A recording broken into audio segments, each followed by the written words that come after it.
since then, my oldest son, his name is Kingston. He's 8 years old, and he looks like me. He acts like me. He aggravates his mama like I do.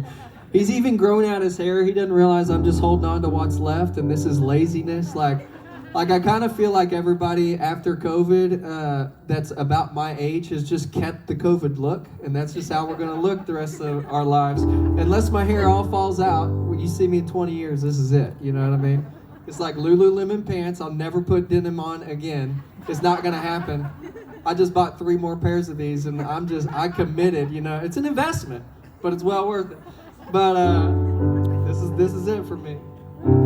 We've got a daughter. Her name is Parker Joe, and she owns her daddy. She really does. And but she's a little ornery. She's like one of those Sour Patch Kid commercials. Have you seen those? You know what I'm talking about? And she does something a little ornery and then does something sweet to make up for it. The other day, she was talking to my wife, and she was like, "Mommy, I have a secret for you," which should have tipped her off, you know. She's like, "What is it, babe?" And leans down and she says, "Mommy, your singing voice is awful." And I never said that out loud, so I don't know where she got it from, you know what I mean? I love her so much. Oh, she's the funniest person I've ever met, literally. Except she doesn't know when to give up on a joke. So we're like trying to teach her how to read a room, but we'll see how it goes. And then our youngest, our baby boy, his name is Chase. He is 5 years old. He's not even a baby anymore, but he still gives like wet smooches, so it's okay. Y'all, he went to school this year, so all of our children are in school. How many of you guys have more than 2 kids here? Anybody? A couple of you guys? Yeah, so you know the third one you don't quite care as much about. You're just like, keep up. That's how Chase is, you know, and so he is he's like the loudest, and he like the happiest and the maddest and all the things. Like he's just vying for attention, but so he takes up a lot of our energy, you know what I mean? So he went to school this year, and you know, in COVID we tried to do the homeschool thing and quit after about 30 seconds. We just threw the towel in, knew we weren't teachers, and so when he started school, they had I don't know if it's a Franklin, Tennessee, like bougie thing or not. I don't know if y'all have this. Have you heard of the Boohoo breakfast? Anybody? No? Yeah, me neither, okay? Apparently, there are some parents out there who are sad to take their kids to their first day of kindergarten. And I didn't understand it, because I saw all the parents in there, and I saw the principal over here, and I came and just gave her a high five and peaced out, you know what I mean? We were gone. But man, I love my family so much, and I tell you guys a little bit about them because I joke around about year 6 with my wife, and we really were in a place where it could have gone either way for us, and at that point, I was a worship leader at one of the largest Methodist churches in the world in Oklahoma. I was born and raised in Oklahoma. I was also touring full-time. The song You Are Loved that I played first had come out, and it was a big #1 song. And so I was working full-time at this mega church. I was touring 8 months a year. So how a typical week for me looked is on a Wednesday morning, I would get up and get in a plane or a car or on a bus, and I would go somewhere and meet up with the tour, and I'd play Thursday, Friday, Saturday, Sunday nights, get on another plane or a bus and a car and drive back to Oklahoma or fly back and get there late Monday night, get up early Tuesday, go to church and do my job, and if I was lucky on Tuesday afternoon, I'd see my family for about 45 minutes. And I did this week after week, and I knew I couldn't keep it up. I knew I couldn't keep going. But I just said, God, I'd do it this week, and I did it this week for 3 years. And I don't know if the Lord has ever spoken directly to y'all through your spouse like he does me occasionally. But my wife came to me, and the G version is basically like, hey, this isn't working out. And I knew it wasn't working out. I knew we couldn't keep it going. And it was one of those moments where it was like, okay, like we're either gonna quit or we're gonna fight.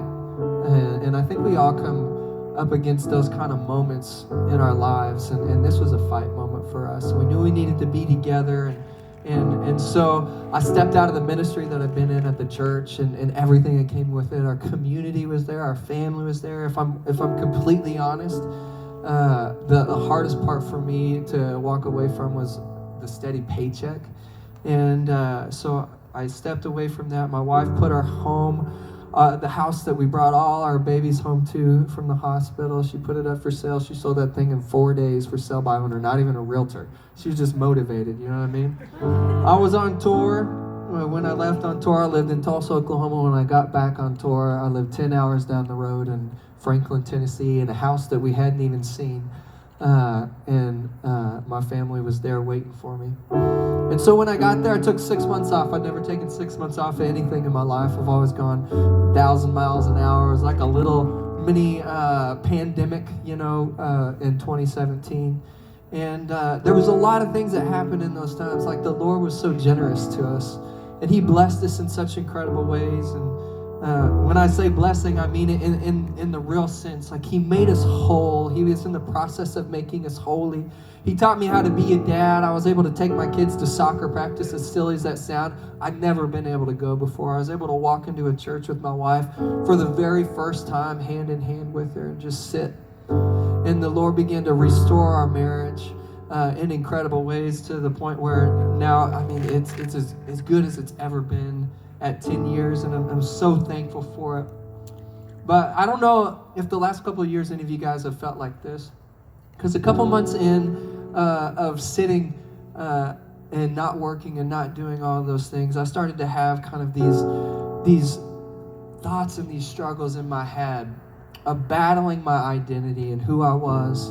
And you see, because everything that I thought was good and right and valuable and worthy about myself was in who I was as a worship leader at this mega church, or a touring musician traveling around playing in, I guess, people's backyards.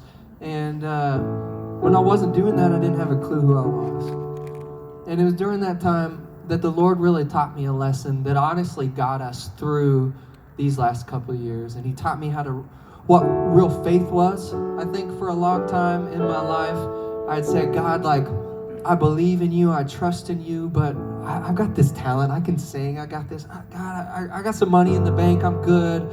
God, I've got a good job. When all that was stripped away, and I don't know if this was you guys, maybe one of those things was attached to the rug that got ripped out from all of us over the last couple of years. If you were like me, then was unemployed for about a year and a half. I didn't take a paycheck from March of 2020 till August of 21. And if your identity was stuck in something like that, then maybe you found yourself in a place like where I was, when I said, God, I don't have a clue who I am.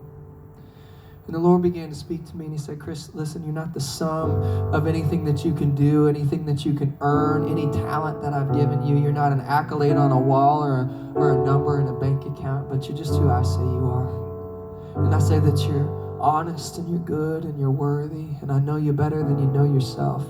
I know you as a better person than you could ever know yourself to be. And I love you.